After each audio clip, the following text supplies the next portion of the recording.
लगी होगी।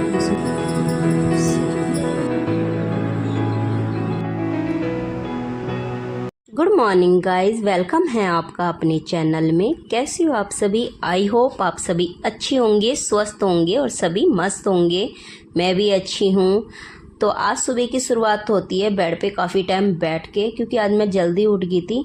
जल्दी आँख खुल जाती है। अब डेली ऐसा होता है ना, जब एक रूटीन बन जाता है ना तो फिर ऑटोमेटिक अपना आप ही आँखें खुलनी स्टार्ट हो जाती है। और आज थोड़ा सा श्राद्ध भी था तो इस वजह से भी मैं थोड़ा जल्दी उठ गई थी। आज यानी पति देव के छोटे भैया का श्राद्ध था, देवर जी का। तो इस वजह से थोड़ा जल्दी उठी थी मैं कि टाइम से हर चीज़ मैनेज हो जाए और टाइम से काम हो जाए।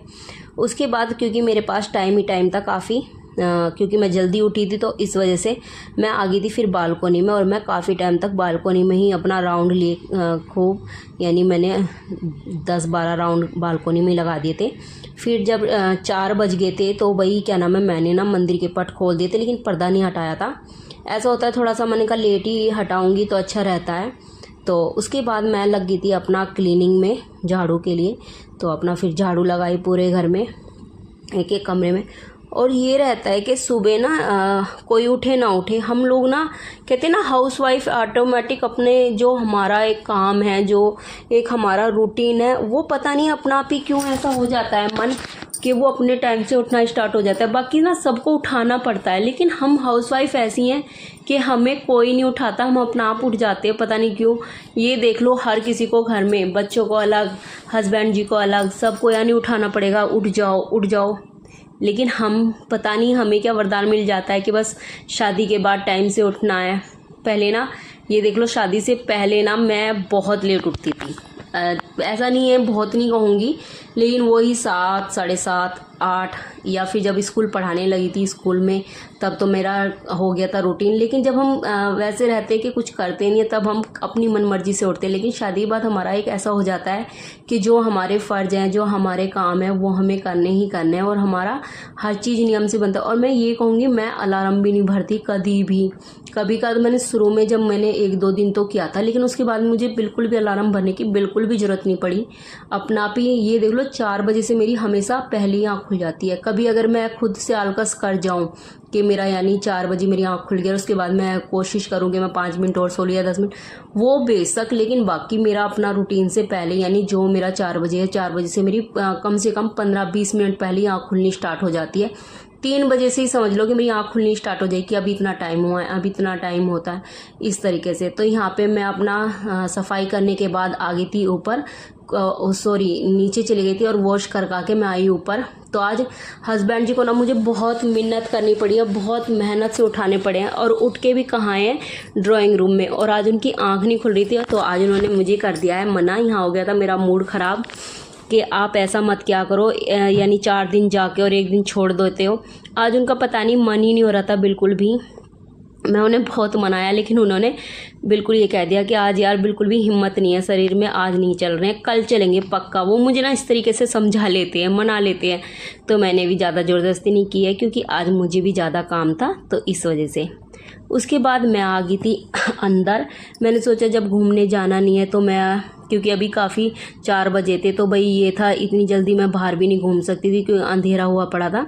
तो मैं अपना 1 घंटा खूब आराम से अपना अंदर ही योगा वगैरह करी, फिर अपना यानी पोछा वगैरह लगा दिया था। और उसके बाद आ गई थी मैं बाहर की तरफ, यानी, और फिर मैंने आराम से बाहर भी वॉक कर ली थी थोड़ी देर। और उसके बाद थोड़ा सा 1-2 एक्स्ट्रा एक्सरसाइज करी, क्योंकि वेट बहुत बढ़ रहा है, मुझे लग रहा है काफ़ी वेट बढ़ रहा है मेरा, क्योंकि मेरे कपड़े बता देते हैं जब भी मेरा वेट बढ़ता है। और मुझे लग रहा है कि मेरा पता नहीं यार, किसी को तो ना खा के भी नहीं बढ़ता और मेरा बिना खाए बढ़ जाता है। कितना हमें तो हवा पानी भी लगती है। अभी कुछ टाइम पहले तो मेरा कम हो रहा था, और अब पता नहीं, मुझे ऐसा लग रहा है मेरा वेट बहुत ज़्यादा बढ़ रहा है। तो मैंने अब ठान रखी है कि मैं घूमने भी जाऊंगी और डेली एक्सरसाइज भी करूंगी। आज चलो कोई बात नहीं, स्किप हो गया तो मैं उसके लिए एक्स्ट्रा एक्सरसाइज कर ली है, और थोड़ा सा खाने पे भी ध्यान दूंगी। उसके बाद मैं आ गई थी अंदर और नहा ली थी, नहा के रेडी हो गई थी। और टाइम हो गए थे 6:10 हो गई थी। तो यहाँ मैं जैसे टाइम देखा, मेरे और थोड़ी जल्दी होगी कि भाई अपना जल्दी करो, क्योंकि आज 1-2 चीज़ें एक्स्ट्रा भी बनानी है। तो यहाँ पे अपना करके 1-2 यानी चीज़ें लगा के थोड़ा सा मैंने मॉइस्चराइज क्रीम लगाई और मेरे फेस पे ना गाल पे दोनों तरफ ना ये झाई हो गया। झाई नहीं, एक तरफ तो मेरे गाल पे ना जल गया था, एक बार पूरी बनाती पर ना तेल डल गया था, और दूसरी तरफ झाई हो गई है। तो दोनों इक्वल हो गए हैं। लेकिन ये ना कितना भी कुछ भी लगा लो आप फेस पे ना, ये कभी भी क्लियर नहीं होती। झाई कहते रहो ये इससे हो जाएगी उससे हो जाएगी, नहीं होती है। उसके बाद मैं आ गई थी किचन में, और मैं ये भाई आप सोच रहे होंगे आती आटा छानने लगे, नहीं ये मैं आटा नहीं छान रही थी, यहाँ पे मैं बेसन छान रही थी, क्योंकि मुझे बनाना है बेसन और सूजी का हलवा। तो यहाँ पे मैंने कढ़ाई रख के सबसे पहले तो डाल दिया था कढ़ाई में घी। तो मैंने घी अच्छा खासा डालती हूँ मैं हमेशा, कभी, क्योंकि हलवे में ना जब भी मज़ा आता है जब घी काफ़ी होता है। उसके बाद यहाँ पे मैंने घी डाल के और डाल दिया था बेसन। अब थोड़ा सा पहले तो मैं इसको चलाऊंगी और उसके बाद थोड़ी सी डालूंगी सूजी। जैसे बेसन इतना है ना तो उसका ना एक मुट्ठी सूजी डाल लो आप, तो बहुत ही टेस्टी हलवा लगता है। सूजी का और बेसन का ना मिक्स करके बनाओ तो बहुत टेस्टी, मुझे बहुत अच्छा लगता है। ज़्यादातर वैसे मुझे ना सबको, किसी को गाजर का पसंद होता है, किसी का किसी सूजी का। मुझे ना सच्ची बताऊँ मेरा फेवरेट ना बेसन का हलवा है, मुझे बहुत ज़्यादा पसंद है, बहुत ही ज़्यादा। और दूसरी तरफ मैंने कढ़ाई में ना गर्म पानी रख दिया था, ताकि ना मैं इसमें ना गोभी कट करके घेर दूँगी। हल्का सा मैं इसमें नमक डाल देती हूँ, जिससे भी जो भी कोई कीड़ा या कुछ भी इसके अंदर होगा, कीड़ा ही रहते हैं छोटे छोटे से, या फिर गंदा रहता है ऊपर से काला काला सा हुआ रहता है, तो वो ना सब साफ़ हो जाता है गर्म पानी से अच्छे से वो करो तो। उसके बाद यहाँ पे लगभग हलवा बन के यानी तैयार था। इतना नहीं कहूँगी अभी, जब तक ना हलवा तब बहुत टेस्टी लगता है जब उसका घी ऊपर आ जाता है। तो यहाँ पे इसलिए मैं इसे धीमी आंच पे बहुत अच्छे से पका लूँगी। उसके बाद दूसरी तरफ मैंने अपना सब्जी छोंकनी स्टार्ट कर दी थी। तो तेल डाल के मैंने टमाटर को और मिर्च मसालों को बहुत अच्छे से भून लिया था। तो यहाँ पे अब गोभी को अच्छे से वॉश करके पहले गोभी डाल दूँगी, क्योंकि थोड़ा सा गोभी को मैं ना तेल में भून लेती हूँ खूब अच्छे से मसाले के साथ में, तो और भी टेस्टी लगती है जब इस तरीके से बनाते हैं। उसके बाद मैं डालूँगी आलूओं को। तो यहाँ पे बहुत सी बार तो हम ऐसे कर लेते हैं, पहले आलू डाल लेते हैं, क्योंकि ना वो भी बहुत जल्दी ना वो हो जाती है, घुल जाती है, पक जाती है कहने का मतलब। तो इस तरीके से तो थोड़ा सा ना मसाले में और टेस्टी लगते हैं, क्योंकि ऐसा होता है ना बहुत सी बार ना गोभी के फूल के अंदर ना मसाले अच्छे से वो नहीं होते हैं। तो पहले अगर मसाले में गोभी को डालूँ तो बहुत अच्छी लगती है फिर। तो यहाँ पे कुकर कर दिया था बंद। इतने यानी मेरा आटा वगैरह लगाऊंगी, इतने सब्जी बन के तैयार हो जाएगी। और हस्बैंड जी भी आ गए थे नहा धो के मेरी हेल्प करने के लिए किचन में, क्योंकि ऐसा था ना कि आज थोड़ा सा काम ज़्यादा हो रहा था। तो उनका ये रहता है कि थोड़ा सा भी बर्डन ना रहे या फिर ज़्यादा भगा दौड़ी ना हो, क्योंकि मैं भगा भग में ना गलतियाँ बहुत कर देती हूँ। फिर ऐसा होता है मेरे साथ कुछ ना कुछ किचन में ना फिर घटना घट जाती है। तो इसलिए वो आ गए थे ये सोचते हुए कि मैं थोड़ी सी हेल्प कर दूँ। तो यहाँ पे वो बच्चों का इतने फ्रूट लंच पैक कर देंगे, क्योंकि और तो अभी कुछ नहीं पैक करना है, क्योंकि खाना जब भी पैक होगा जब श्राद्ध की खाना लेकर जाएगा। तो मैं आपको बता दूँ आज श्राद्ध है हस्बैंड जी के छोटे भैया का, यानी मेरे देवर जी का आज श्राद्ध है। तो इस वजह से थोड़ा आज ज़्यादा खाना वगैरह यानी कुछ अलग बन रहा है। ये रहता है ना कि जो बंदा खाएगा या फिर उनके पसंद का खाना, तो वही चीज़ बनाई जा रही थी। उनको हलवा भी पसंद है, पूरी भी पसंद है, गोभी की सब्ज़ी भी उनकी फेवरेट थी। तो हस्बैंड जी ने रात को ही बता दिया था कि ये खाना बनना है। मैंने कहा ठीक है। तो यहाँ पे उसके बाद वो अपना उसमें लग रहे हैं आराम से। और मैं आपको हकीकत बता दूँ, बिल्कुल शांत होकर काम कर रहे हैं, बिल्कुल भी कुछ नहीं बोल रहे थे। कह रहे बातों में नहीं लगना है, काम कर ले, काम पे फोकस करो, नहीं तो फिर तू कुछ ना कुछ गड़बड़ कर देगी। तो यहाँ उसके बाद मैं अपना पूरी तारने लग गई थी।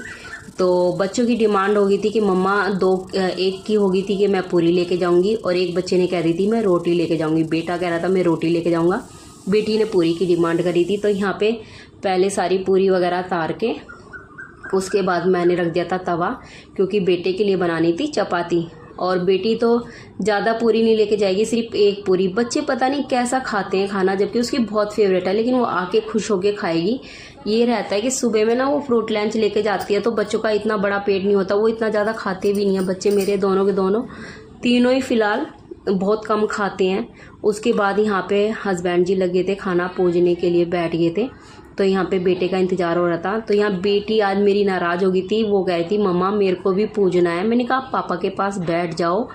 तो मैंने बोल दिया था कि आप भी पूज लो, लेकिन उसका था कि मैं ही पूजूं, लेकिन मैंने कहा पहले भैया पूछ देंगे तब उसके बाद आप पूछ देना। तो बच्चों का ना बस ये रहता है, बहुत बच्चे पता नहीं आजकल कैसे हो रहे हैं, बहुत जल्दी नाराज़ हो जाते हैं। हम लोगों के टाइम में तो भाई नाराज़ तो बहुत दूर की बात, हम तो कुछ कह भी नहीं सकते थे। 4 चाटे पीछे से और 4 आगे से लगते थे कि थारी नखरे अलग होते हैं। और आज के बच्चों को तो माँ बाप मनाते हैं। भाई मैं तो बहुत मनाती हूँ, मैं भी मनाती हूँ, हस्बैंड जी भी मनाते, घर में बच्चों को सभी मनाते हैं। यानी बच्चों को ये वाली कंडीशन हो रही है।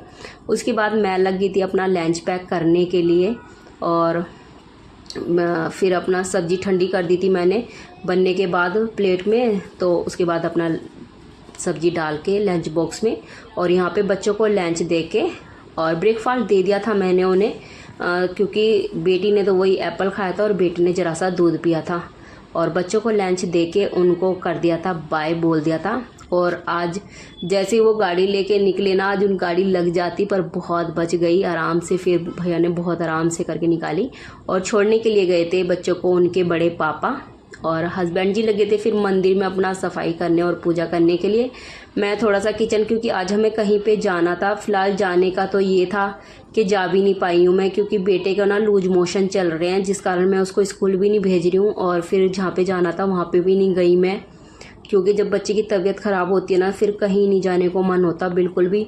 और उसको 3 दिन 4 दिन से लूज मोशन हो रहे हैं और कंटिन्यू हो रहे हैं। कहने का मतलब ये है, दवाई भी दिला रहे हैं। कल तो मैं हॉस्पिटल भी लेके गई थी उसको, इन्फेक्शन की दवाई भी दे रहे हैं, सब चीज़ दे रहे हैं, लेकिन पता नहीं लूज मोशन में आराम नहीं लग रहा है बिल्कुल भी।